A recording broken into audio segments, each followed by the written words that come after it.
آپ کے بچے بھلے اب سے پوچھیں آنا پوچھیں، اب انہیں یہ ضرور بتایا کیجیے۔ اور لوگوں کے ذہنوں میں ہوگا کہ ہم فلسطین کو کیوں چاہتے ہیں اور کیوں محبت کرتے ہیں، اس کی وجہ کیا ہے۔ آپ کو اس ویڈیو میں سب پتہ چل جائے گا۔ ہم فلسطین سے اس لیے محبت کرتے ہیں کہ نمبر 1، یہ فلسطین انبیاء علیہم السلام کا مسکن اور سرزمین رہی ہے۔ نمبر 2، حضرت ابراہیم علیہ السلام نے فلسطین کی طرف ہجرت فرمائی۔ نمبر 3، اللہ تبارک و تعالیٰ نے حضرت لوط علیہ السلام کو اس عذاب سے نجات دی جو ان کی قوم پر اسی جگہ نازل ہوا تھا۔ نمبر 4، حضرت داؤد علیہ السلام نے اسی سرزمین پر سکونت رکھی اور یہیں اپنا ایک محراب بھی تعمیر فرمایا۔ نمبر 5، حضرت سلیمان علیہ اسی ملک میں بیٹھ کر ساری دنیا پر حکومت فرمایا کرتے تھے۔ نمبر 6، چیونٹی کا وہ مشہور قصہ جس میں ایک چیونٹی نے اپنی باقی ساتھیوں سے کہا تھا کہ چونٹو اپنے بلوں میں گھس جاؤ، یہیں اس ملک میں واقع اسقلان شہر کی ایک وادی میں پیش آیا تھا جس کا نام بعد میں وادی النمل چیونٹیوں کی وادی رکھ دیا گیا تھا۔ نمبر 7، حضرت زکریا علیہ السلام کا محراب بھی اسی شہر میں ہے۔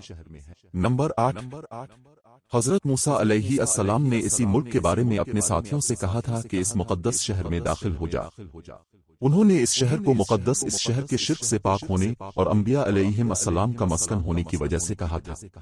نمبر 9، اس شہر میں کئی معجزات وقوع پذیر ہوئے جن میں ایک کنواری بی بی حضرت مریم کے بطن سے حضرت عیسیٰ علیہ السلام کی ولادت مبارکہ بھی ہے۔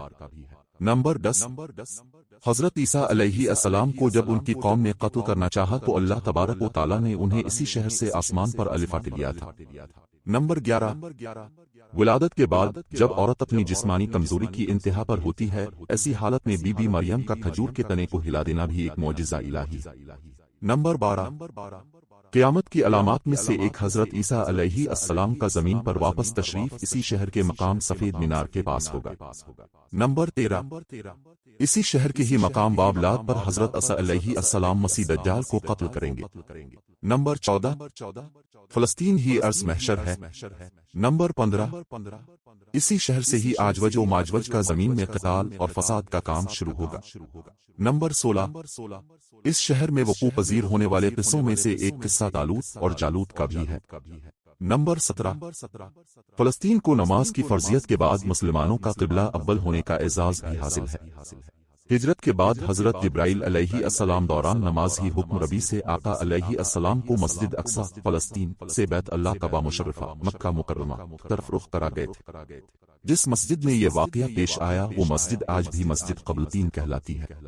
نمبر 18، حضور اکرم صلی اللہ علیہ وسلم معراج کی رات آسمان پر لے جانے سے پہلے مکہ مکرمہ سے یہاں بیت المقدس فلسطین لائے گئے۔ نمبر 19، سرکار دو عالم صلی اللہ علیہ وآلہ وسلم کی ابتدا میں انبیاء علیہم السلام نے یہاں نماز ادا فرمائی۔ اس طرح فلسطین ایک بار پھر سارے انبیاء کا مسکن بن گیا۔ نمبر 20، سیدنا ابو ذر کہتے ہیں کہ میں نے رسول اللہ سے عرض کیا کہ زمین پر سب سے پہلی مسجد کون سی بنائی گئی؟ تو ابن نے فرمایا کہ مسجد الحرام یعنی خانہ کعبہ۔ میں نے عرض کیا کہ پھر کون سی مسجد بنائی گئی؟ تو ابن نے فرمایا کہ مسجد الاقصی یعنی بیت المقدس۔ میں نے پھر عرض کیا کہ ان دونوں کے درمیان کتنا فاصلہ تھا؟ ابن نے فرمایا کہ 40 برس کا، اور تو جہاں بھی نماز کا وقت پالے وہی نماز ادا کر لے، پس وہ مسجد ہی ہے۔ نمبر 21، وصال حبیبنا صلی اللہ علیہ وسلم کے بعد حضرت ابو بکر رضی اللہ عنہ کو ارتداد کے فتنہ اور دیگر کئی مشق سے نمٹنے کے لیے عسکری اور افرادی قوت کی اشد ضرورت کے باوجود بھی ارض شام فلسطین کی طرف اب صلی اللہ علیہ وسلم کا تیار کردہ لشکر بھیجنا بھی ایک ناقابل فراموش حقیقت ہے۔ نمبر 22، اسلام کے سنہری دور عمریہ میں دنیا بھر کی فتوحات کو چھوڑ کر محض فلسطین کی فتح کے لیے خود حضرت عمر کا چل کر جانا اور یہاں پر جا کر نماز ادا کرنا اس شہر کی عظمت کو اجاگر کرتا۔ نمبر 23، دوسری بار بین معراج کی رات بروز جمعہ 27 رجب 583 ہجری کو صلاح الدین ایوبی کے ہاتھوں اس شہر کا دوبارہ فتح ہونا بھی ایک نشانی ہے۔ نمبر 24، بیت المقدس کا نام قدس قرون سے پہلے تک ہوا کرتا تھا، قرآن نازل ہوا تو اس کا نام مسجد اقصی رکھ گیا۔ قدس اس شہر کی اس تقدیس کی وجہ سے ہے جو اسے دوسرے شہروں سے ممتاز کرتی ہے۔ اس شہر کے حصول اور اسے رومیوں کے جبر و استبداد سے بچانے کے لیے 5000 سے زیادہ صحابہ کرام رضوان اللہ علیہم اجمعین نے جام شہادت نوش کیا۔ اور شہادت کا باب آج تک بند نہیں ہوا، سلسلہ ابھی تک چل رہا ہے۔ یہ شہر اس طرح شہیدوں کا شہر ہے۔ نمبر 25، مسجد اقصی اور بلاد شام کی اہمیت بالکل حرمین الشریفین جیسی ہی ہے۔ جب قرآن پاک کی یہ آیت والتین والزیتون والسینین غذا البلد المین نازل ہوئی تو ابن عباس کہتے ہیں کہ ہم نے بلاد شام کو والتین انجیر سے، بلاد فلسطین کو الزیتون زیتون سے، اور الطور سینین کو مصر کے پہاڑ کو طور جس پر جا کر حضرت موسیٰ علیہ السلام اللہ پاک سے کلام کیا کرتے تھے سے استدلال کیا۔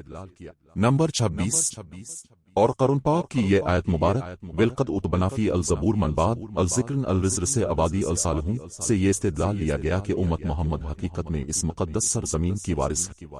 نمبر 27، فلسطین کی عظمت کا اندازہ اس بات سے بھی لگایا جا سکتا ہے، یہاں پر پڑھی جانے والی ہر نماز کا اجر 500 گنا بڑھا کر دیا جاتا ہے۔ یہ تو بس مختصر بتایا ہے۔ ہم سب کی دعا ہے کہ اللہ پاک فلسطین کی مدد فرمائے اور اسرائیل کو نفس و نابود فرمائے، آمین یا رب العالمین۔